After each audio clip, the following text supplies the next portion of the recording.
My life's pretty standard for a young teacher, really. I'm Maya, and after grinding away at a teacher training college, I finally landed a gig at one of the best schools around. My plans?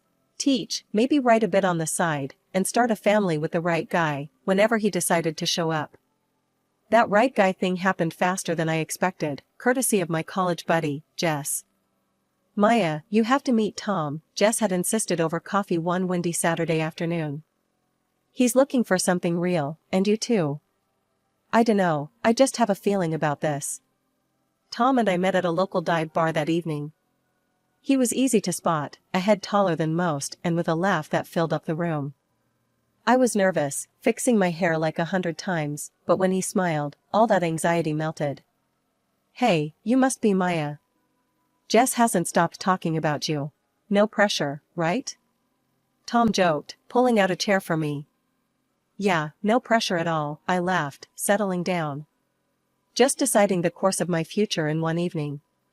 We hit it off instantly. Tom was in finance, a bit dry for my taste, but he made it sound like an adventure every time he talked about his day. He loved hiking, hated sushi, and had a soft spot for cheesy 80s movies. 2 years later, we were setting up our own little home. The wedding was nothing fancy, just close friends and family in a small garden ceremony. It was perfect for us. Tom's mom, Elaine, seemed nice enough, always with a polite smile and ready with a helping hand. We were off to a good start, or so I thought. Living together was a breeze at first. Tom was supportive, and we backed each other up, no matter what. Then the pressure started, subtly at first, but then all the damn time. Maya, when are you two giving me a grandkid? You know, Tom's my only shot at this. Elaine would drop casually into conversation every time she visited. It was like a broken record, each time more pressing than the last. I tried to play it cool, keep the peace. We're working on it, Elaine. These things take time, I'd say, forcing a smile while chopping veggies or setting the table. After dinner, as we were cleaning up, Tom turned to me, his expression softening. Hey, sorry about Mom. She's just eager. We're okay, aren't we? Yeah, we're okay, I assured him, though part of me wondered just how long we could keep batting away the pressure before it started to crack something inside us. Living with the constant pressure to start a family was like walking on eggshells that kept stacking higher. Elaine's reminders were relentless, and with each visit, her patience seemed to wear thinner, like sandpaper against my already frayed nerves. It was a sunny Saturday morning, and Tom and I were enjoying a rare day off together. We were in the middle of a lazy breakfast when Elaine's car pulled up. Before she even stepped in, I knew we were in for another round of her grandkid campaign. Morning, you two. I was just at Linda's grandkid's christening. Adorable little thing. So, any news on my future grandchild? Elaine breezed into the kitchen like a whirlwind of expectation. Tom choked on his coffee, coughing a polite morning, Mom. I plastered a smile on my face, bracing myself. Hi, Elaine. We're just enjoying our breakfast. Want some coffee? I offered, trying to divert the conversation. No, I'm fine. Just here for a quick chat. Maya, you're not getting any younger. You know, it's all about timing. You need to be more proactive. Maybe see a doctor, or try those fertility treatments I was reading about, Elaine suggested, her voice a mix of faux concern and barely concealed urgency. I could feel the heat rising in my cheeks. We are perfectly capable of handling it, Elaine. And we will see a doctor if we think it's necessary, not because we're on a deadline, I snapped, a little louder than intended. Tom's hand found mine under the table, a silent plea for calm. Mom, really, it's our life. We'll take care of it. Let's not ruin a nice morning, he said, his tone firm yet respectful. Elaine sighed, a theatrical display of her frustration. I'm just saying, I want to see my grandkids while I'm still able to enjoy them. Is that too much to ask? There's more to our lives than just making babies, Elaine. We have careers, our own plans. I started, but Tom squeezed my hand, a gentle warning to tread lightly. I know. But remember, family is everything, Elaine retorted, her words sharp as she grabbed her purse. I'll leave you to your plans then. Just think about what I said, okay? After she left, the tension lingered like a bad odor. Tom and I spent the rest of the morning in silence, each lost in our thoughts. It was clear Elaine's visits were becoming a battleground, and we were always on the defense. That evening, we decided to take a walk, needing to clear the air. She's my mom and I love her, but I can't stand how she pushes us. It's like she's ticking boxes off some life checklist, Tom vented as we strolled through the park. I get it, she's excited, but it feels like she's more worried about being a grandma than our happiness or health, I replied, frustration simmering. It's like we're not real to her unless we produce a grandchild. We need to set some boundaries, Maya. Next time she starts up, we need to be clear, firm, but clear, Tom said, his hand tightening around mine. As we headed back home, the weight of our situation settled in my stomach like a stone. Setting boundaries with Elaine was going to be tough, but necessary. I wasn't just fighting for our peace, I was fighting for our future, whatever it might hold. Finally, after all the trials and tense dinners, our biggest wish came true, I was pregnant. Tom and I were over the moon, floating on a kind of happy haze that felt almost unreal. But with our good news, came the revival of Elaine's overbearing enthusiasm, dialed up to a whole new level. We had just started fixing up what would be the baby's room, painting the walls a gentle, calming color, and assembling a crib that took more patience than I thought I had. It was during one of those DIY afternoons that Elaine showed up, unannounced as usual, wearing a bright pink t-shirt that screamed future grandmother in bold, impossible to miss letters. Look at this, isn't it cute? Elaine beamed, stretching the fabric out for us to see.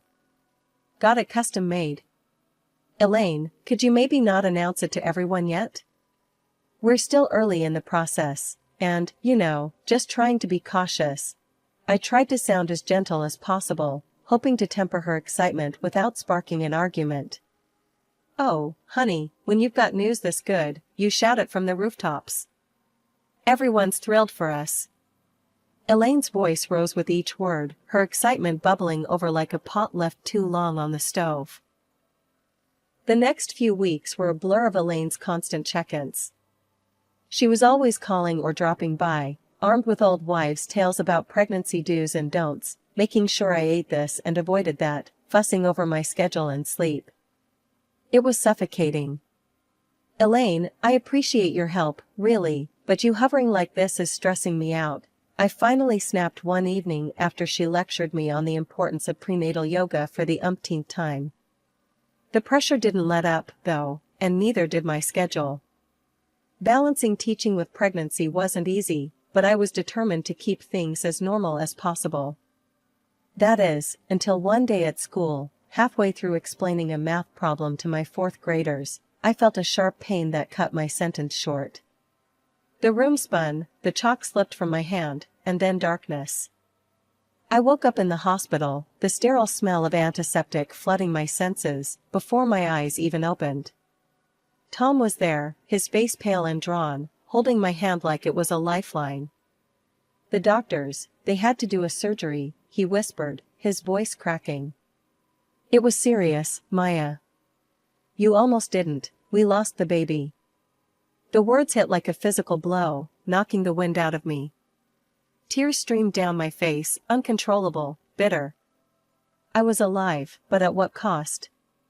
The doctor came in, his face somber as he adjusted his glasses. Maya, I'm afraid the complications were severe.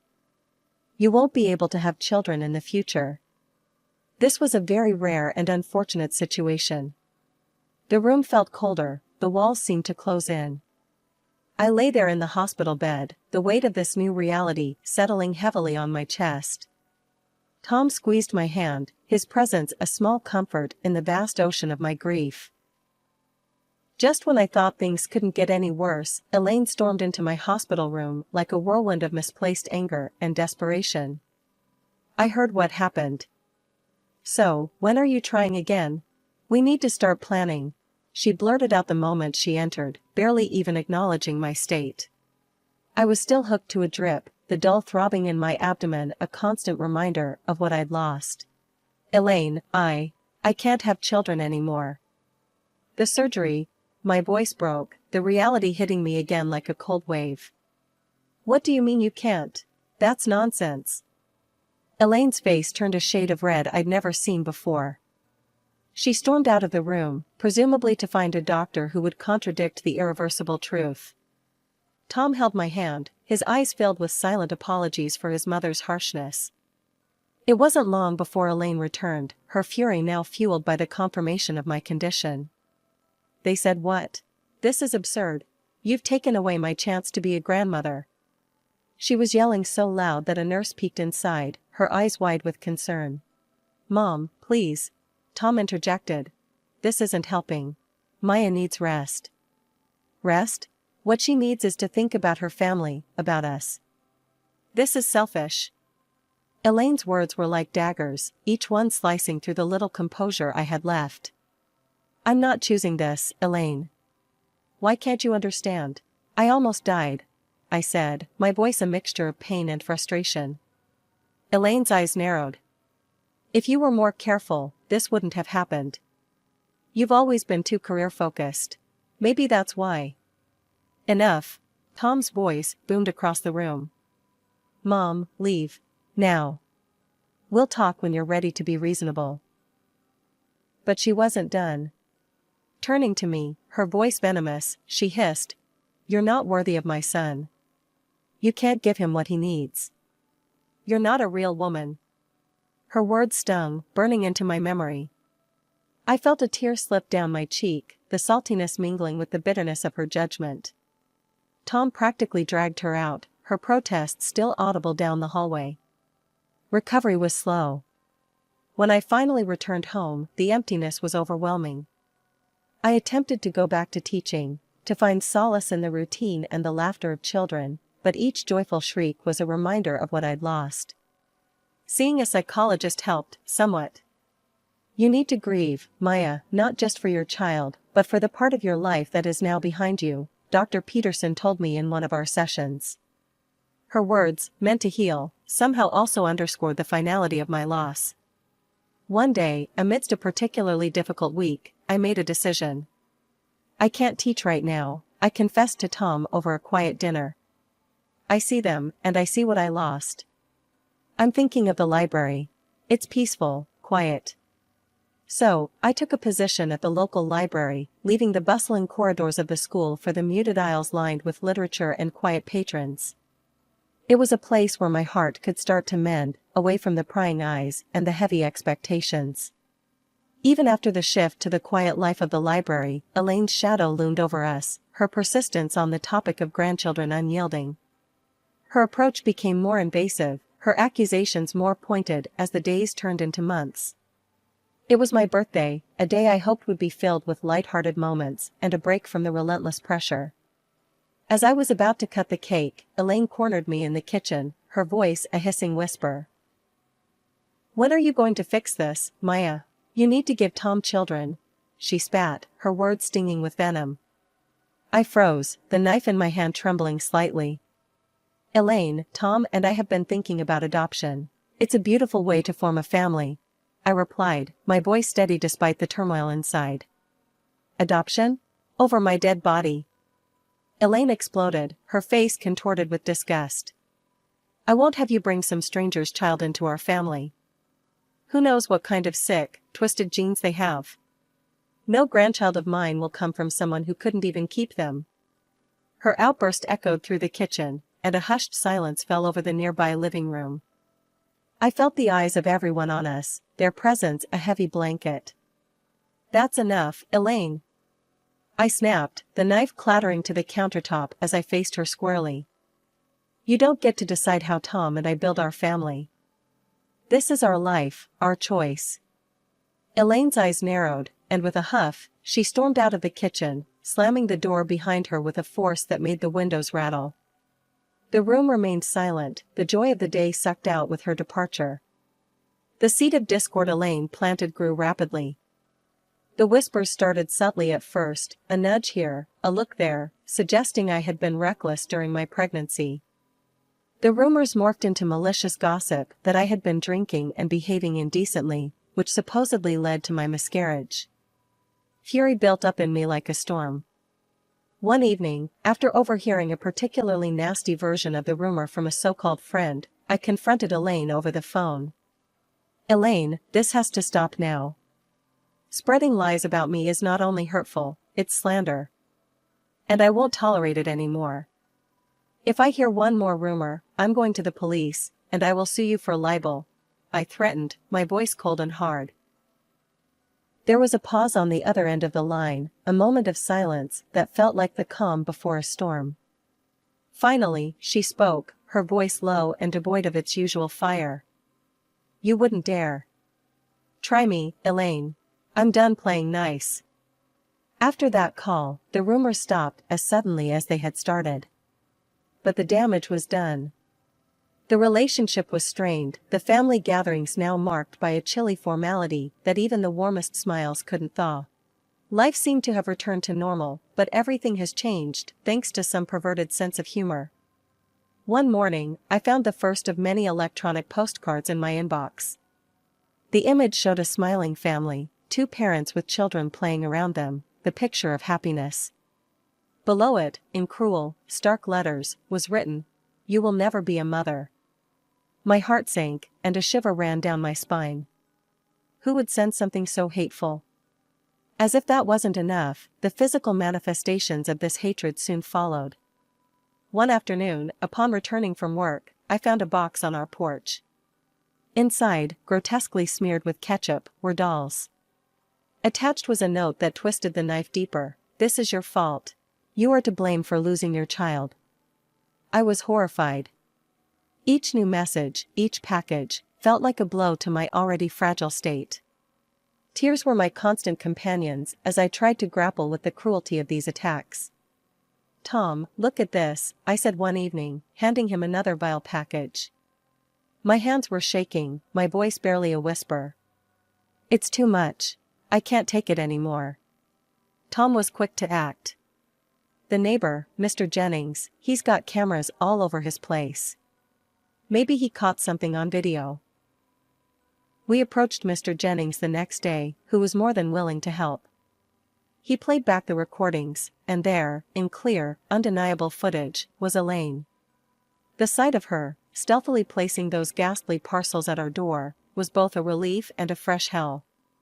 "Can't believe Mom would go this far," Tom muttered, disgust written all over his face.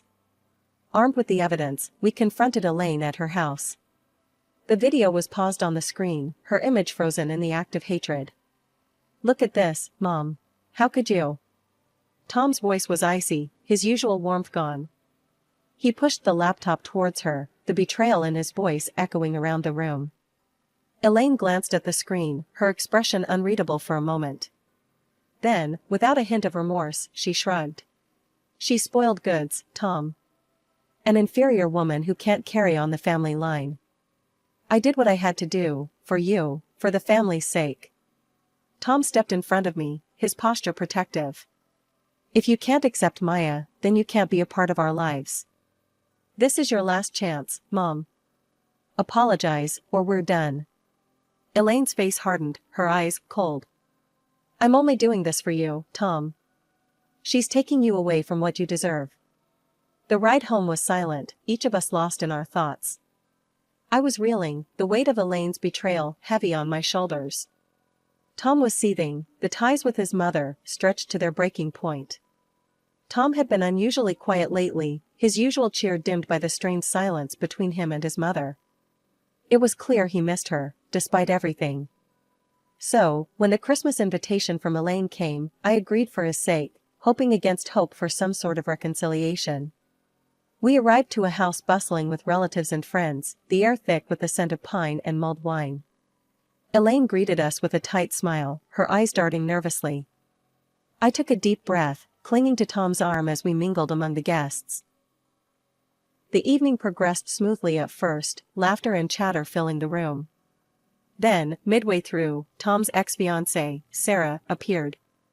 The room tensed as Elaine ushered her in. "As you all know, Maya here can't have children." So, I think it's time Tom reconsidered his options. Sarah is more than willing to take her place and give me the grandchildren I deserve, Elaine announced, her voice ringing clear and cruel. The silence that followed was suffocating. I stood frozen, my heart pounding in my ears. Tom's voice, low and furious, broke the silence. Mom, what are you talking about? I didn't agree to any of this. I couldn't hold it in any longer. How could you? My eyes scanned the crowd, landing on each face as I continued. Elaine has been tormenting me. Sending me hateful messages, leaving disturbing packages at our door.